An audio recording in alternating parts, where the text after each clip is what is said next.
alunos da Mediação Tecnológica, sejam bem-vindos a mais uma aula da nossa disciplina de Sociologia e hoje o nosso assunto continua sendo sobre o tema política e sociedade, né? E hoje a nossa aula vai seguir essa sequência ainda sobre esse tema de política, só que agora falando um pouco mais sobre a democracia, sobre a cidadania, né? Então aqui a nossa aula continua nessa temática, mais à frente a gente vai dar uma guinada para outros temas, a gente vai falar um pouco sobre outros temas da sociedade, e aí a gente vai relembrando esses assuntos que vocês já devem ter ouvido falar em algum lugar, né? Nos grupos de amigos, na escola, nas aulas de história, nas aulas de geografia. E aqui na sociologia a gente traz também com uma reflexão mais sociológica, tá bom? Então vamos aqui para o nosso quadro. Hoje a aula vai ser sobre governo e sistemas de governo, né? Na nossa próxima aula, que é a aula 4, aqui nós vamos falar sobre cidadania, tá? Eu confundi aqui, porque eu estava mexendo na outra aula e acabei achando que era essa aula 3. Mas hoje a gente vai continuar falando sobre Estado e governo. Nós vamos falar sobre sistemas de governo, nós vamos falar sobre formas de participação política através de partidos, de sistemas, né, eleitorais, como funcionam os sistemas partidários, como funciona o sistema eleitoral e como a gente pode identificar algumas questões da formação do Estado brasileiro, tá? Então aí são os temas da nossa aulinha de hoje. Muito bem! Nós começamos, então, falando sobre governos e sistemas de governo. A gente tem, no Ocidente, várias formas de governar um país, tá? Não existe apenas uma forma, existem algumas formas diferentes, com atores sociais, atores políticos, que vão formar, né, os sistemas e os regimes de governo. Então, a gente vai entender um pouco a diferença entre formas de governo, regime de governo e sistemas de governo. São coisas diferentes, vocês vão ver aí que tem uma grande diferença, tá? Mas antes a gente começa com essa definição do que seria, então, o significado da palavra governo, né? No caso aqui, o governo é um elemento transitório do Estado. Ele é um grupo que está no comando, né? O grupo desse governo, que no caso da democracia é um governo eleito, ele vai governar durante um certo período de tempo, que vai ser variável para cada país, tá? No caso brasileiro, nós temos eleições aí de 4 em 4 anos, então de 4 em 4 anos, nós temos um governo que pode ser diferente, né? Ou pode ser a continuidade, já que nós também aprovamos a possibilidade de ter reeleição. Com a reeleição, então, o governo pode tentar a reeleição e continuar mais 4 anos no governo, que nesse caso, então, seria 8, 4 mais 4, não é isso? Então, assim, o governo é um elemento que é transitório, ou seja, ele pode estar como ele pode sair, tá? Ele vai comandar um estado por um tempo determinado. Isso quer dizer o quê, galera? Presta atenção aqui, tá? Presta atenção que isso é importante. Que o governo muda, porém o Estado permanece. Quer dizer o quê? Que o Estado é um elemento que ele não se dissolve. Dificilmente você vai ver na história um Estado se dissolver. Ele pode até ser anexado no futuro, dependendo de uma guerra, por exemplo, que a gente está vendo aí na Ucrânia, pode fazer com que o próprio país seja anexado à Rússia. Não sabemos ainda qual vai ser o final desta guerra, mas isso pode acontecer, tá? Ele pode ser anexado, como outros territórios foram anexados a outros países, né? Mas, em geral, o Estado não se dissolve, o Estado permanece. O que vai mudar é o governo, ok? Lembre-se disso que é muito importante. Então, vamos seguir aqui, ó. Bom, só relembrando isso, o Estado ele é administrado por um governo, que é um grupo de pessoas, seus ministros, né? O presidente da República, os chefes de cada parte da instituição no Brasil, e aí por aí vai, né? Então, o nome do Estado, ele não se dissolve, né? Ele é um instrumento abstrato que representa aquele território. Por exemplo, o território brasileiro, o Estado brasileiro, ele não vai se dissolver. Nós podemos até ter crises políticas, pode acontecer de um governo ser questionado, de um governo, enfim, de ter vários conflitos institucionais, crises, como já aconteceu e acontece de vez em quando. Mas o Estado brasileiro, ele não se desfaz. O que pode se desfazer é um governo, o Estado não, tá? Só para vocês terem uma ideia de como o Estado ele é sólido, né? O Estado é muito sólido, então é importante vocês terem isso em mente, certo? O Estado brasileiro vai acabar, vai morrer, nós vamos ser anexados em outros países. Dificilmente isso vai acontecer, até porque nós temos um território muito grande, um dos maiores do mundo é o território brasileiro. Então, é muito difícil isso realmente acontecer, tá? Bom, aí a gente tem algumas formas de governo. Como eu disse, o Estado está aqui, ó. O Estado existe e ele não vai se dissolver. Mas o governo, ele pode ser diferente? Pode. Pode sim. Ele pode se dissolver, ele pode mudar ao longo da situação, né?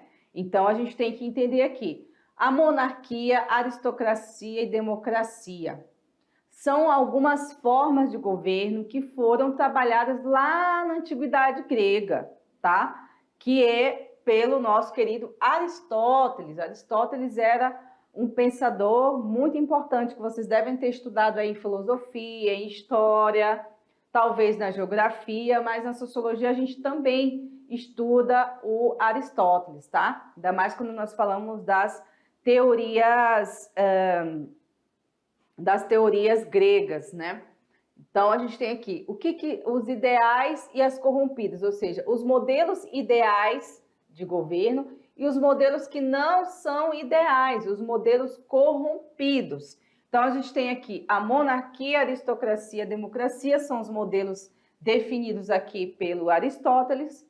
A tirania, a oligarquia e a demagogia seria a corrupção, ou seja, o lado ruim dessa forma de governo. Então, a gente tem aqui a monarquia, que é o governo de um só, em proveito de todos. Então, a monarquia tem a ideia de um cabeça de tudo, que seria o monarca, né? Aquele que tem uma centralização política nele. Mas quando esse governante ele passa a ser tirano, ele passa a ter ações desproporcionais, ações que não beneficiam a maioria da sua população, quando ele corrompe, quando ele persegue, quando ele mata, então esse sistema deixa de ser uma monarquia e passa a ser uma tirania, que é o governo de um só, em benefício próprio ou de uma minoria, ou seja, quando ele vai lá e só ajuda os amiguinhos dele, só ajuda os do grupo dele, os outros ele deixa ao léu, sem ajuda, sem atender os desejos da sua população. Então, esse governo passa a ser tirano, né? E nós tivemos vários tiranos ao longo da história, vários governos tiranos, governos que não atendiam em favor da sua população, que deixou então de ser um monarca e passou a ser um tirano, tá? A aristocracia seria o governo de uma minoria em proveito do geral. Então, um pequeno grupo de pessoas aristocratas, né? Que vai trabalhar para beneficiar o maior número, né? A maioria da sua população. Só que aí, quando esses aristocratas começam a ter ações que só beneficiam o seu próprio grupo, não, e deixa de atender o anseio da sua população, eles deixam de ser aristocratas e tornam-se uma oligarquia. Então, oligarcas, né? Eles deixam de ser aristocratas para se tornar oligarcas. Ou seja, esse governo, então, deixa de ser uma aristocracia e passa a ser uma oligarquia, que seria um governo de minoria, de uma minoria para beneficiar a si mesmo. Só aquele grupinho, entendeu? Só aquela panelinha. Então passa a ser uma oligarquia. No Brasil, a gente tem algumas críticas a alguns tipos de governo que passaram a ser uma oligarquia, que passaram a beneficiar pequenos grupos e deixando o restante da população fragilizado. Né? As oligarquias antigas aí, lá da colonização, né? Os oligarcas lá de algumas regiões do Brasil que tinham esse tipo de ações. E nós temos aqui a democracia, que a democracia, todos nós conhecemos, é o governo da maioria em benefício de todos. Não só de um grupo, não só de quem votou nele, não só de brancos ou não só de negros, de todos. Então, a democracia é o sistema mais utilizado no Ocidente, né? A forma de governo, a forma de governo mais utilizada na nossa região aqui do Ocidente. Só que quando esse governo da maioria são manipulados, fazem ações erradas, corrompem, né? Não atendem o desejo da sua população e as necessidades, ele passa a ser o quê? Uma demagogia, que seria um governo da maioria que manipula, que é manipulada pelos demagogos, aqueles que só têm um discurso democrático, só tem o blá blá blá, entendeu? Mas na prática eles fazem tudo diferente. Então eles não são democratas, são demagogos, certo? Anotado aí, ficou claro para vocês as corrupções dentro de cada forma de governo? Então vamos passar. Bom, o governo é uma autoridade, sim, que deve ser respeitada, né? Que administra o Estado. As formas de governo definem, né, são definidas pelas maneiras de relações que há entre os governantes e os governados, né? Só que existem aí, dessas que eu passei para vocês, duas que são consagradas dessas formas de governo, que foram historicamente sendo consagradas, sendo vistas como as principais. A primeira delas está aqui, pela imagem vocês já conseguem identificar, que é a monarquia, né? Tá aí a Rainha Elizabeth, que morreu esse ano, né? Faleceu esse ano. O seu esposo, o rei Filipe, que também morreu antes dela, faleceu antes, né? Então são símbolos aí de uma monarquia, que é a monarquia da onde, gente? Vocês sabem, né? É a monarquia do Reino Unido, a monarquia britânica. Então, é uma das monarquias mais conhecidas no mundo. Existem outras, mas eles foram os mais, né? Os mais, as celebridades da monarquia, né? Então, a gente tem aqui o exemplo. Mas como que isso funciona, hein, gente, na prática? Porque a gente só vê a pompa, né? Os bonitos aqui arrumados, né? Com a roupa de gala. Mas como é que funciona uma monarquia num país, numa região, né? Como Inglaterra e todo o Reino Unido? Vamos ver? Bom, então, a monarquia ela pode ocorrer de duas maneiras. Ela pode ser uma monarquia absolutista ou ela pode ser monarquia constitucional. Bom, no primeiro caso, as absolutistas vieram antes. São as primeiras formas de governo, né? Monárquicos. As absolutistas foi até o século XVIII. Depois, elas diminuíram, elas acabaram, porque o poder do governante, nesse caso, ele é vitalício e hereditário. Né? Na monarquia, não existe eleição para rei. Não existe eleição para rainha. Por exemplo, a Rainha Elizabeth morreu. E agora? Vai vir outra Rainha Elizabeth? Vão eleger uma outra rainha? Não. Não, porque toda essa construção da monarquia se traz pelas heranças familiares. Então, é hereditário, tá certo? No modelo constitucional, continua tendo a figura do rei, do monarca, do rei e da rainha, dos príncipes, né? Duques, enfim, vários títulos que tem dentro da monarquia. Mas aí, esse poder do monarca, ele não é mais absoluto, como era nas absolutistas. Ele é limitado. Então, ele passa a ser, digamos assim, um chefe de Estado e não um chefe de governo, porque quem vai governar nesse sentido aí, vai ser os parlamentos e gabinetes, tá? Então, na monarquia constitucional ou parlamentarista, quem vai governar é o parlamento, e aí sim nós temos eleições, não para o monarca, certo? Então, gente, nesse caso, a monarquia, ela passa a ser diferente e adotar esse modelo parlamentarista em quase toda a Europa, né?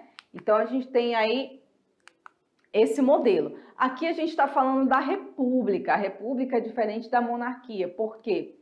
Porque ela se opõe primeiramente à forma monárquica, não concorda com esse tipo de forma de governo. Eles rejeitam o papel dos governos aristocráticos e oligárquicos, porque beneficia apenas um pequeno grupo, né? E dentro das ideias republicanas, os benefícios devem se estender a todos. Então, a gente tem, nele, nós temos a figura já que vocês conhecem, que é a figura dos presidentes e dos primeiros ministros, né? Que são eleitos por períodos determinados. Tem uma outra questão aqui para a gente perceber, para a gente falar, que pode existir repúblicas parlamentaristas, tá? Que aí tem a figura do parlamento também, mas mais adiante a gente vai falar, tá bom? Então tá aí, a república e a monarquia são as principais formas de governo, né, que existem no Ocidente. Se você for ver um país, você vai ver ou ele é monarquia ou ele é república, tá? E aí a gente vai conhecer agora os sistemas de governo. Então, dentro de uma república, pode ter mais de um sistema de governo? Dentro de uma monarquia, pode ter mais de um sistema de governo? Vamos conhecer, sim ou não? Vamos lá ver, então. Bom, o sistema de governo vai depender, então, aí da relação dos poderes, legislativo e executivo, aqueles que criam as leis e aqueles que executam. Então, a gente tem dois tipos de sistema de governo que predominam no nosso Ocidente, que é o sistema presidencialismo e o sistema parlamentarismo. Então, os dois são muito utilizados no nosso Ocidente. E aqui na América Latina, o mais predominante é o presidencialismo, né? Vamos conhecer qual é o papel de cada um deles? Vem aqui comigo, preste atenção, gente, que isso é importante. A gente começa então pelo presidencialismo, né? O que é o presidencialismo? Bom, com o presidencialismo a gente tem então a figura das eleições. A cada 4 anos, como é o caso do Brasil, nós temos as eleições presidenciais, direta ou indireta, né? Por um tempo determinado. E o presidente da República, no caso aqui no Brasil, né? Como é que é o papel dele ou dela? O que eles fazem? Bom, o presidente ele vai exercer a função executiva, ou seja, ele vai executar ações no Estado, e ele acumula 2 funções. Ele tanto é o chefe de Estado, ou seja, o representante do Estado em qualquer lugar do mundo, em qualquer reunião, né? Mas também ele é o chefe de governo, é aquele que vai escolher os seus ministros, é aquele que vai determinar políticas públicas, vai propor políticas públicas, tá? Então, esse presidente, ele vai ter essas 2 funções. Já o presidente também tem o poder de escolher os seus ministros, ele pode escolher os seus ministérios, quantos ministérios vai ter, quanto ele acha necessário, que deve ter. Aqui no Brasil existe uma grande discussão do número de ministérios que são necessários para um bom governo. Então, assim, alguns defendem mais ministérios, outros defendem menos ministérios. Isso vai depender muito de quem está no comando. Então, a gente tem aí o presidente que vai comandar, que vai escolher quantos ministérios vai ter e quantos ministros, certo? O ideal é que haja uma independência entre os poderes. Então, a gente tem uma independência porque nós temos uma eleição para o executivo e também temos uma eleição para o legislativo, que são desvinculadas. Por quê, pessoal? Professora, por que tem uma eleição para escolher deputado e tem uma eleição para escolher presidente? Em tese, o governo, o presidente, ele não deve ter o vício de ter uma influência na escolha dos deputados. Porque ele precisa realmente, na democracia, o que se tem é esse diálogo entre os diferentes. Então, assim, a relação entre o presidente da República, a presidente e o Congresso é uma relação de diálogo, não necessariamente é uma relação impositiva. O presidente não pode mandar no Congresso, nem tampouco o Congresso pode mandar no presidente. Então, ele tem que existir uma articulação política. Então, vocês vão ver aí muitas pautas, né, nos jornais, nos lugares, em que o presidente propõe uma ação, uma política, e dependendo do tipo de ação que ele vai propor, ele precisa da aprovação do Congresso Nacional, tanto no Senado como na Câmara dos Deputados, né? Então, aí no final, se for aprovada, aí sim é sancionada pelo presidente ou vetado, né? Então, assim, só para vocês terem essa noção como uma relação é complexa, o executivo, que no caso é o presidente ou a presidente, e o legislativo, eles devem ser independentes. Eles não podem ter uma relação, né, como é que eu posso dizer, uma relação de muita proximidade para que não haja aprovação de vícios, começa a virar uma relação viciosa. E aí tudo que vai para o Congresso, o presidente rejeita, a casa rejeita, ou tudo que vai aprovado de olhos fechados. Tem que tomar cuidado com isso, porque a relação é complexa, vai ter os contrários, uma democracia é assim. Vai ter discussão, vai ter discordância e depois se chega a um denominador comum, tá certo? Então que vocês fiquem ligados aí, porque vocês podem ver nos noticiários e não entender, mas professora, por que o presidente propõe as coisas, ele não pode pegar a caneta e assinar, não? Pode, depende do quê, né? Aí a gente tem portaria, tem medida provisória, temos PECs. Vamos pensar aqui, para um dia a gente fazer uma aula sobre isso, a diferença entre PEC, medida provisória, portaria, tá? Para que a gente possa entender as diferenças e por que certas coisas têm que ir para aprovação no Congresso e outras não precisam, apenas a canetada do presidente lá já assume, tá bom? Voltando aqui para o nosso slide, a gente vê então essa relação, né, entre esses agentes. Agora, no parlamentarismo, que não é um sistema de governo que nós utilizamos, mas é interessante também a gente conhecer. No parlamentarismo, existe muita interação entre o legislativo e o executivo, né? Já nessa forma nesse sistema, a gente tem uma separação muito clara aí. Lembra que o presidente da República, ele é chefe de Estado e chefe de governo? Pois é, já aqui no parlamentarismo não é assim que funciona. O chefe de Estado é o presidente ou monarca. Geralmente lá a rainha Elizabeth era chefe de Estado. Mas o chefe de governo é outra pessoa, tá? Geralmente é o primeiro-ministro ou chanceler. Eles geralmente chamam de chanceler. Ah, o chanceler alemã é Angela Merkel. Ela era chanceler. Ela era chefe de governo. Por quê? Porque na Alemanha funciona o quê? O sistema parlamentarista, né? Não é o presidencialismo. Eu não lembro bem. Peraí, eu vou tirar essa dúvida daqui a pouco, tá?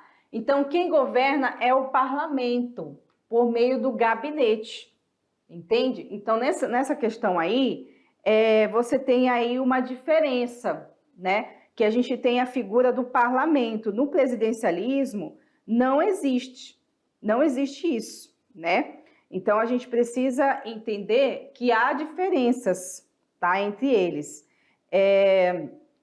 O gabinete é constituído pelo primeiro-ministro e pelos seus demais ministros. Então, você tem aí um sistema que já é diferente do nosso, né? Que não tem primeiro-ministro, existe ministro sim, né?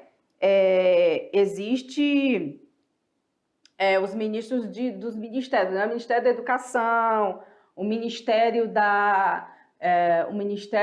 dos Esportes, o Ministério da Justiça, mas o papel deles é diferente, tá? Alguns instrumentos importantes que a gente deve pensar que há um princípio de responsabilidade ministerial, tá? E que existe sim constitucionalmente a dissolução, a possibilidade de dissolução do parlamento, tá? Isso pode acontecer, mas isso é muito, muito, muito, muito difícil. Gente, tirando a dúvida de vocês aqui, ó, a Alemanha é uma democracia constitucional federal, né, que foi criada em 1949, e ela é uma república parlamentarista. Então, acertei. Nós temos a figura do chanceler eleito pelo parlamento. Lá também, na Alemanha, as eleições para o parlamento acontecem de 4 em 4 anos pelo voto popular, tá? Então, existe sim, o sistema deles é parlamentarista. Muito bem, só para tirar essa dúvida de vocês aí. Então, gente, no parlamentarismo a gente tem o chefe de Estado, a gente tem o primeiro-ministro, o gabinete e o parlamento, tá? O chefe de Estado escolhe o primeiro-ministro, no caso ali a rainha da Inglaterra, o ministro escolhe o seu gabinete, né? E o parlamento aprova ou não o gabinete que foi escolhido. É assim que funciona no parlamentarismo, tá? Agora a gente vai aqui para a forma de participação política, como que a gente pode participar ativamente da política, né? E os sistemas eleitorais. Vamos aqui então seguir. As participações políticas são muito importantes, né, gente, para o desenvolvimento da sociedade, do Brasil, né, de qualquer estado. Elas podem ser organizações baseadas em uniões voluntárias, né, orientadas para influenciar e até mesmo conquistar o poder do Estado. Então, qualquer organização pode, como nós vemos numa democracia, você pode se reunir ou se organizar para cobrar do governo, ou até mesmo para eleger representantes para os seus interesses, né? Então, assim, nessas forças políticas da luta de institucionalização, a gente sempre haverá, numa democracia, né, o governo ancorado por essas duas frentes, os que sustentam, que são os da situação, ou seja, o governo que foi eleito, e os que contestam o que o governo eleito faz, que é o da oposição. Então, numa democracia é normal haver oposição, não é normal não ter nenhuma oposição e ser ditadura, isso não é democracia. Mas você ter lá esquerda, direita, centro, eu me considero de esquerda, por isso, isso e isso, eu apoio o governo. Ah, não, mas eu sou de direita, eu não gosto da esquerda, eu acho que a direita é isso, isso e isso, então eu discordo do governo. Enfim, dentro de qualquer lugar, nos Estados Unidos existe a direita e a esquerda, né? Na Alemanha existe direita e esquerda, no Brasil existe direita e esquerda. Então, qualquer democracia, gente, vai ter grupos contrários, é normal, é saudável, até para trazer um equilíbrio para a própria sociedade. Porque se todo mundo pensar igual, né, onde nós vamos parar? Então, a esquerda, a direita, o centro, né, aquele que fica ali entre um e outro, talvez, às vezes gosta de algum tema da esquerda, o outro não gosta. E aí a galera que fala que são os indecisos, né, o de centro, nem um nem outro, nem direita nem esquerda, enfim. Então, a gente tem toda essa questão aí que é importante para a gente entender como é interessante a gente perceber que é normal haver, né, os contrários, né? É normal, gente. Não é normal a gente querer acabar com o contrário, aquele que pensa diferente da gente. Então, vamos lá, resuminho, né, gente? Vamos lá. Resumo. Nós estudamos até aqui formas de governo, sistema de governo e regime de governo. Bom, formas de governo no ambiente ocidental, nós temos a república e a monarquia, certo? Nós temos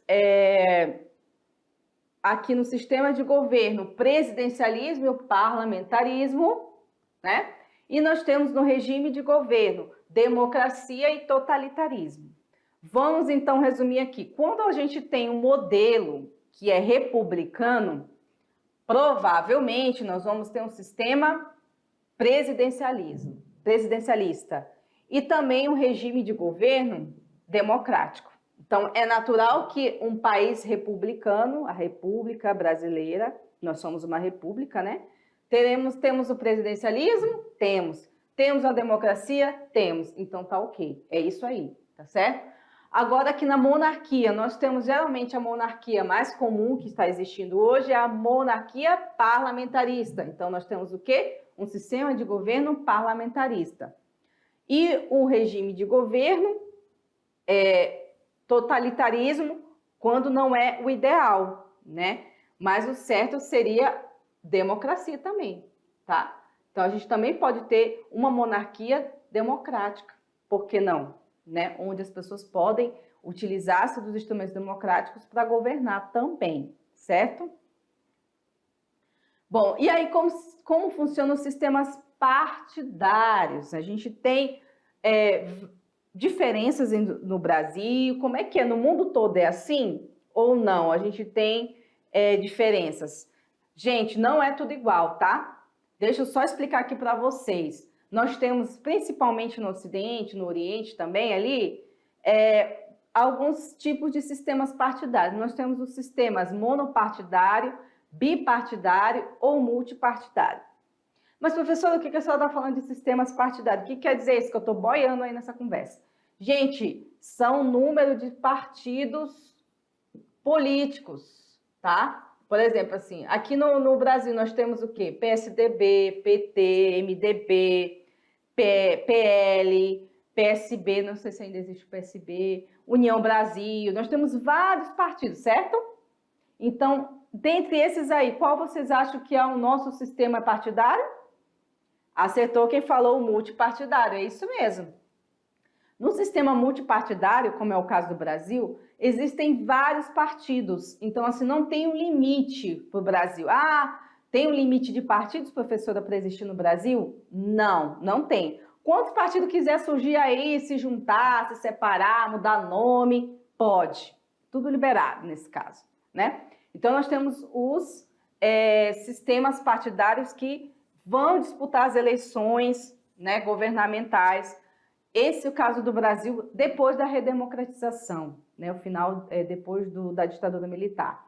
Então, a gente tem um sistema multipartidário, né, onde os partidos se organizam, lançam os seus candidatos, aí você vai ver os partidos maiores, menores, partidos que elegem mais candidatos, que vai ter uma bancada maior, né? Então, esse é um sistema brasileiro muito mais aberto nesse sentido.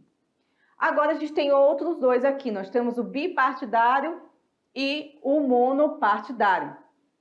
O mono, o nome já diz, é somente um partido. Só pode existir um partido naquele lugar. No caso, né, a gente tem um exemplo do Partido Comunista Chinês, o Partido da China. Na China, gente, não é que nem no Brasil, não. Pode ter um monte de partido, não, tá? Lá é apenas um partido político, né? E que é muito questionável por conta dessa coisa da democracia, né? O bipartidário é quando atuou apenas dois partidos, né? Como grandes forças políticas dentro de um território, né? De um estado. No caso aqui, a gente pode colocar como exemplo os Estados Unidos. Os Estados Unidos funciona assim, tá? É bipartidário. Existem os democratas e os republicanos. Ou você é de democratas ou você é dos republicanos. E geralmente, né, eles vão alternando o poder aí, principalmente nas eleições presidenciais, que aí também representam direita e esquerda lá nos Estados Unidos, tá? Lá também tem direita e esquerda, tá bom? O sistema eleitoral. A gente no Brasil, nós temos também regras para eleição, tá? Não é também tudo tão livre assim. Nós temos as eleições majoritárias e tem a proporcional. Então, o que é um sistema eleitoral? Vocês estão me perguntando, professora, já estou boiando de novo. O que é sistema eleitoral?